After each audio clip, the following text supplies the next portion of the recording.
Hello, this is Father Michael Nasser, actually on his way back to St. Nicholas Orthodox Church in Grand Rapids, Michigan, for this week's Midweek Reflection, and I hope it's going to give you some fuel for thought.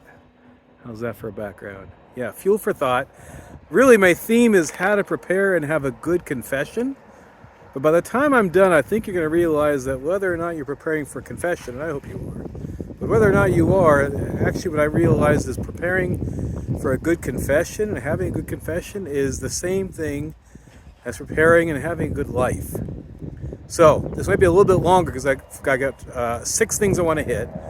1 is preparation beforehand, 1 is preparation for afterwards, and 4 sort of quick rules of thumb for the process of the confession. So the first thing, I think, anything in life that we're going to do, well, we're going to prepare. So if you're going to have confession, prepare.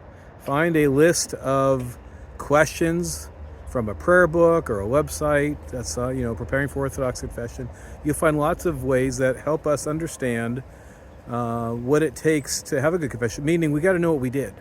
We got to know where our sins are. And so having a guideline for those can be very, very helpful for us to go through that process. So prepare, make notes, but I always tell people don't read the notes as if the paper is confessing.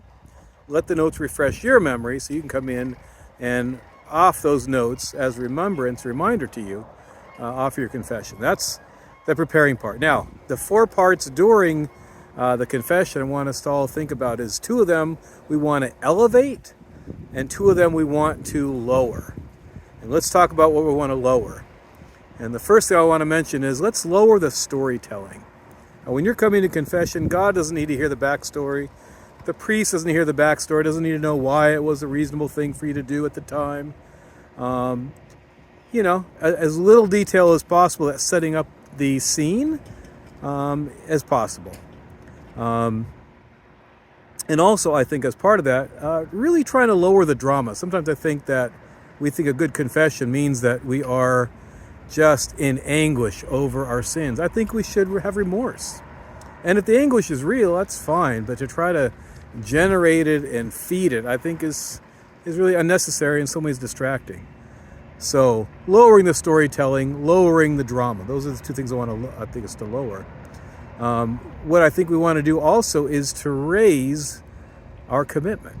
In other words, we're going to say things that are be hard to say in front of God and another human being that represents not just the church, but all of humanity, in fact, all of creation. New converts will say, who am I confessing to?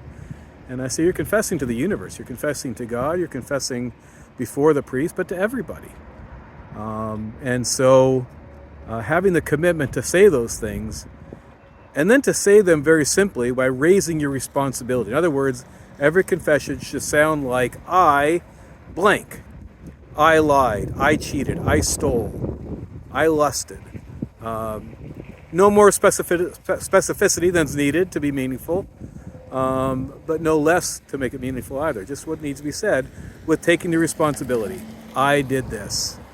Not this person did it, and then I did it. Just, I did it. I did it. I own it. So having the commitment to say it and having the ability to take responsibility for it. So those are the 4 things. 2 things to decrease, 2 things to increase. And then I think just as we planned for our confession, we have to plan for leaving it. In other words, we're confessing things not just to relieve our guilt. We're confessing them as our roadmap for going forward.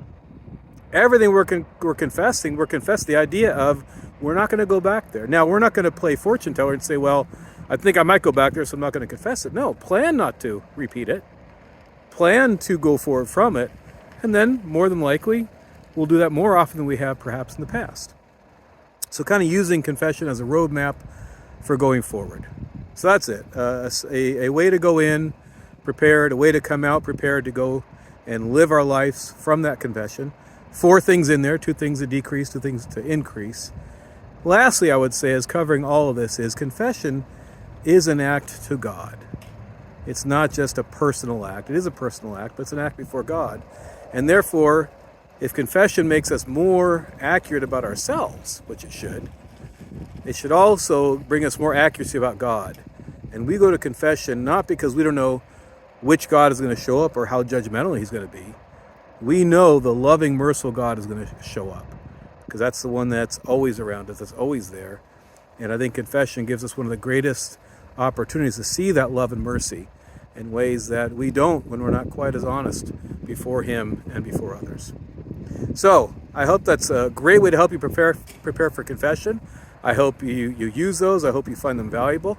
But also, I want you to think about those same things as preparation, not just for confession, but for life.